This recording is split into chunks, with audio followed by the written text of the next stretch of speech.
पुत्र कुपुत्र हो सकता है, पर माता कभी कुमाता नहीं होती।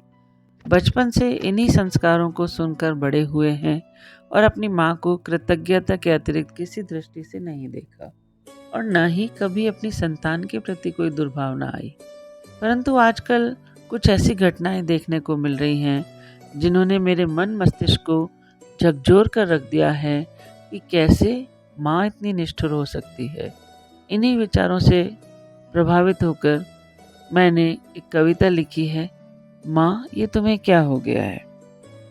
सुना था एक समय ऐसा आएगा जब जीव ही जीव को खाएगा, जिसमें मनुष्य धन और भोग की लालसा में आकंठ डूब जाएगा। धर्म के विनाश का यह काल कलयुग कहलाएगा, कलयुग कहलाएगा।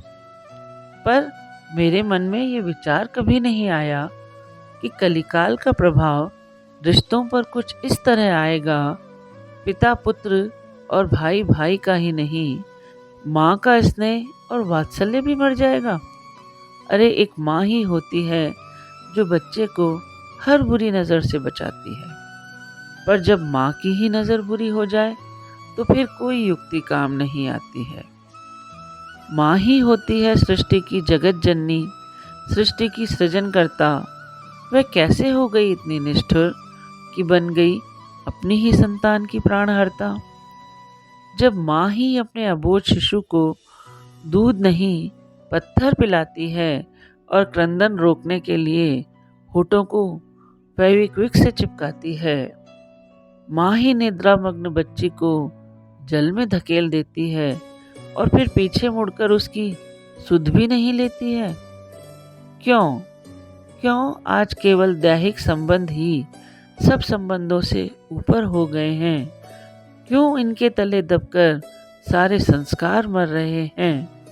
अरे जब माँ ही अपने बच्चों की सगी न हो तो बच्चे किस पर विश्वास कर पाएंगे?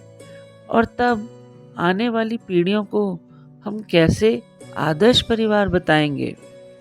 यह सब देखकर मेरा मन अत्यंत खिन्न हो जाता है और स्वयं को एक स्त्री और उससे भी अधिक माँ कहने में शर्माता है।